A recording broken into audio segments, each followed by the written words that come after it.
अल्लाह गवाह है, official secret act और आर्मी एक्ट तरमीमी बिल पर दस्तखत नहीं किए। सदर आरिफ अलवी ने बिलों पर दस्तखत की तरदीद कर दी। वाज़ेह किया कि बिल दस्तखत किए बगैर वापस भिजवाए।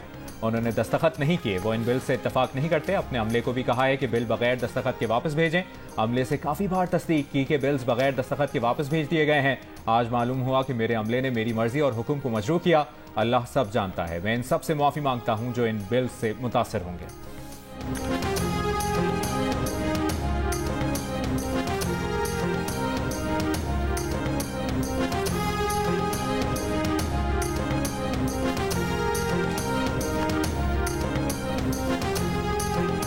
सदर आरिफ अलवी के बयान ने नया पेंडोरा बॉक्स खोल दिया। नून लीग के इरफान सिद्दीकी ने कहा कि सदर कह रहे हैं कि उन्होंने बिल्स पर ना हाँ किया ना कहा। अमले से कहा कि बिल्स वापस भेज दो। अगर सदर के अपने हाथ पांव भी अपनी दस्तरस में नहीं, अमला भी उनके काबू में नहीं, तो उनके लिए घर जाना बेहतर होगा। इतने बड़े मनसब का तमाशा ना बनाए। पीपल्स पार्टी के फैसल करीम कुंडी ने कहा कि जिस शख्स को यही नहीं मालूम कि ऐवान सदर में क्या हो रहा है, उसे ऐवान सदर में बैठने का हक नहीं। जमात इस्लामी के सेनेटर मुश्ताक अहमद ने कहा कि अल्लाह पाकिस्तान पर रहम करे। सूरत हाल वाकई ये है तो ये रियासत, पार्लियामेंट और 24 करोड़ अवाम की तौहीन है। पिलडैट के सरबराह अहमद बिलाल सूफी ने कहा कि सदर मुमलिकत ने बिल्स पर दस्तखत नहीं किए तो उन्हें माफ़ी मांगने की बजाय अपने अमले के खिलाफ FIR कटवानी चाहिए। सदर के पास इस बयान से पूरी दुनिया में रियासत पाकिस्तान मजाक बनकर रह गई है।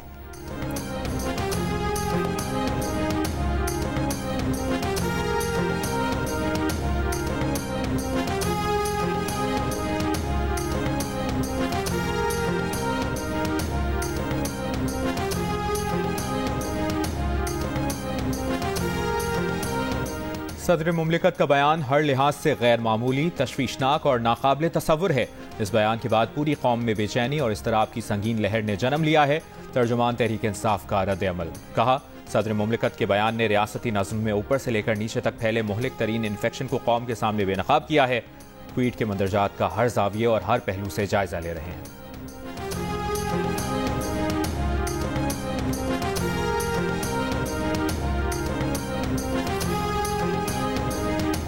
साइफर केस में FIA का तहरीक इंसाफ पर घेरा तंग। चेयरमैन PTI और शाह महमूद कुरैशी के बाद असद उमर को भी हिरासत में ले लिया। FIA के मुताबिक बाज़ाब्ता गिरफ्तारी नहीं हुई, पूछगछ की गई है। गुज़िश्ता रोज गिरफ्तार किए गए शाह महमूद को डिस्ट्रिक्ट कोर्ट ने 1 रोज़ा रिमांड पर FIA के हवाले कर दिया। तोशा खाना केस में कैद चेयरमैन PTI को साइफर केस में भी गिरफ्तार कर लिया गया। सेक्रेटरी दाखिला की मुद्दत में दर्ज मुकदमे में कहा गया है कि साबिक वज़ीर आज़म ने साइफर को कौमी सलामती की कीमत पर अपने मज़मूम मकासद के लिए इस्तेमाल किया। साबिक वज़ीर आज़म ने PM ऑफिस भेजी गई साइफर की कॉपी जानबूझकर अपने पास रखी और वज़ारत खारजा को वापस नहीं भेजी। साइफर टेलीग्राम उनके गैर कानूनी कब्जे में रखने की वजह से पूरा साइफर सिक्योरिटी सिस्टम खतरे से दोचार हुआ। मुल्जिमान के इक़दामात से रियासत पाकिस्तान को नुकसान पहुंचा। साबिक प्रिंसिपल सेक्रेटरी आज़म खान के किरदार का तयन तहकीकात के दौरान होगा।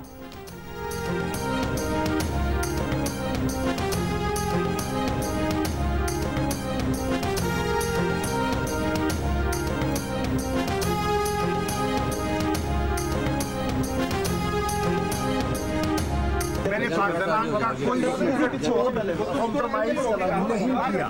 मैंने अपनी जिम्मेदारी का सबूत दिया और जिम्मेदारी से काम किया। मैंने हमेशा पाकिस्तान के मफादात का तहफ़्फ़ुज़ किया और पाकिस्तान के मफादात पर कभी कॉम्प्रोमाइज नहीं किया। तहरीक इंसाफ के वाइस चेयरमैन शाह महमूद कुरैशी ने कहा है कि साइफर केस मनगढ़ंत, इन पर सियासी बुनियादों पर बनाया गया है। उन्होंने किसी गैर मुतल्लिका शख्सियत से ऐसा कोई डॉक्यूमेंट शेयर नहीं किया। ऑफिशियल सीक्रेट एक्ट की सेक्शन 5 और 9 उन पर लागू नहीं होती। पाकिस्तान के मफादात पर कभी समझौता नहीं किया गया।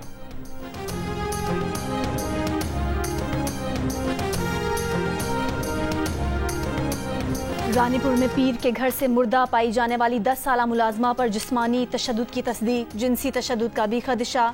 अदालती हुक्म पर फातिमा की कब्र कुशाई के बाद उनका पोस्टमार्टम किया गया था। पोस्टमार्टम की इब्तदाई रिपोर्ट के मुताबिक फातिमा का जिस्म गलने की इब्तदाई कंडीशन में था। चेहरा एक तरफ से नीला और दूसरी जानिब से हरा हो चुका था। जिस्म पर तशद्दुद के निशानात मौजूद हैं। आंख, कमर, पेशानी, पैर, घुटने और हाथ पर तशद्दुद के निशानात थे। दूसरी जानिब आज डॉक्टर्स के दस्तखत से जारी मेडिकल बोर्ड की इब्तदाई रिपोर्ट में कहा गया है कि मकतूला के पूरे जिस्म पर तशद्दुद के निशानात हैं। DIG सदखर जावेद जसकानी ने जियो न्यूज़ को बताया कि तफ्तीश में शामिल साबिक SHO रानीपुर, हेड मुहर्रर, डॉक्टर और कंपाउंडर का रिमांड लेने का फैसला कर लिया गया। मुताल्लिका हवेली में पुलिस कैंप कायम करके तमाम मर्दों के DNA सैंपल लिए जाएंगे। फातिमा केस का मरकजी मुलजिम असद शाह 4 रोज़ा जिस्मानी रिमांड पर पुलिस के हवाले में। उनकी अहलिया हिना शाह ने हिफाजती जमानत ले रखी है। गुज़िश्ता रोज़ फातिमा की वालदा ने बयान दिया था कि हिना शाह उन पर केस वापस लेने के लिए दबाव डाल रही है।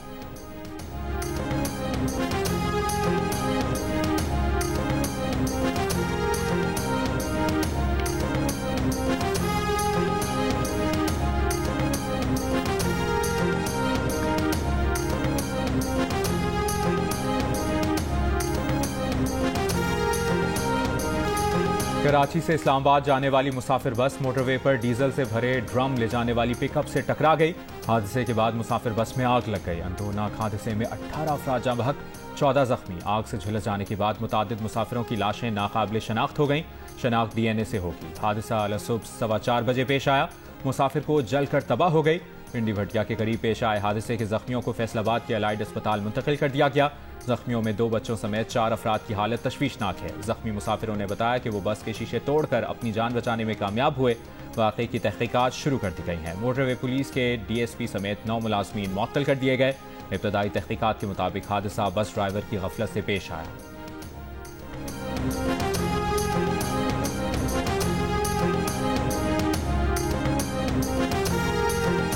भाई मेरे थे कराची में फैक्ट्री में काम करते थे। बच्चे जो हैं उनके वो वहाँ पे उनको मिलने के लिए गए थे। सारी बस जल गई थी, जिसमें मेरा भाई था, मेरी भाभी थी, 2 बच्चे थे और 2 बच्चियाँ जो थे वो बच गई। वो उनको वो रेफ़र किया उन्होंने फैसलाबाद में। पिंडी भटिया बस हादसे में एक ही खानदान के 4 अफराद जाँ बहक। बस में सवार मियाँ बीवी और उनके 2 बच्चे जिंदगी की बाजी हार गए। 2 बच्चियों की जिंदगी बच गई। हादसे में 2 जाँ बहक खवातीन की शनाख्त कपड़ों से की गई। मोटरवे पर डीजल के ड्रम ले जाने की इजाज़त है या नहीं, सफ़र के SOPs हैं या नहीं, नए सवालात खड़े हुए। फास्ट ट्रैक रोड पर डीजल की टैंकी से भरी पिकअप कैसे चढ़ी? टोल प्लाजा पर किसी एहलकार ने क्यों ना रोका?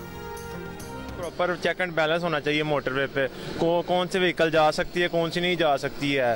कहीं ना कहीं मेरे ख्याल जिसमें मोटरवे पुलिस वालों की गफलत है, क्योंकि मोटरवे एक फास्ट ट्रैक कह लें, मतलब हर कोई वहाँ पे फास्ट ट्रैवल करता है, तो वहाँ पे इस तरह के व्हीकल नहीं जानी चाहिए। दरियाए सतलुज में भारत से पाकिस्तान आने वाले पानी की सतह में मुसलसल इजाफा। हेड गंडा सिंह में ऊंचे दर्जे का सैलाब। जिले इंतजामिया की जानिब से दरियाई बेल्ट से मुल्हिका इलाकों को खाली करने के लिए ऐलानात। दरियाई पट्टी से लोगों की नकल मकानी का अमल तेजी से जारी। पाक फौज और पंजाब रेंजर्स के जवान भी जिले इंतजामिया के साथ मिलकर लोगों को महफूज मकामात पर मुंतकिल कर रहे हैं। हेड सुलेमान की और हेड इस्लाम के मकामात पर पानी की सतह बढ़ने लगी। बहावलपुर की दरियाई बेल्ट पर ऊंचे दर्जे के सैलाब का खतरा। 10,000 से ज्यादा लोग और माल मवेशी रिलीफ कैंपों और महफूज मकामात पर मुंतकिल। बहावलनगर में दरियाई बेल्ट से मुल्हिका इलाकों के रिहायशी महफूज मकामात पर मुंतकिल होने लगे।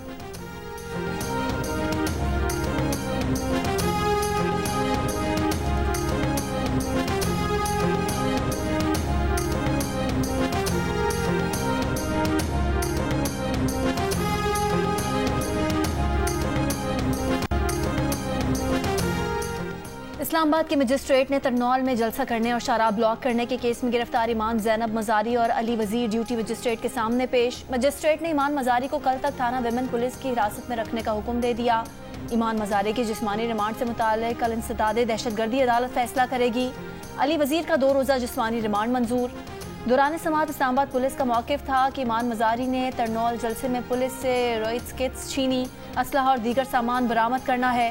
समात के दौरान इंसदादे दहशतगर्दी थाने में दर्ज FIR भी पेश की, जिस पर ड्यूटी मजिस्ट्रेट एहतशाम आलम ने कहा कि अगर इंसदादे दहशतगर्दी की दफात लगाई हैं तो वो ये केस नहीं सुन सकते।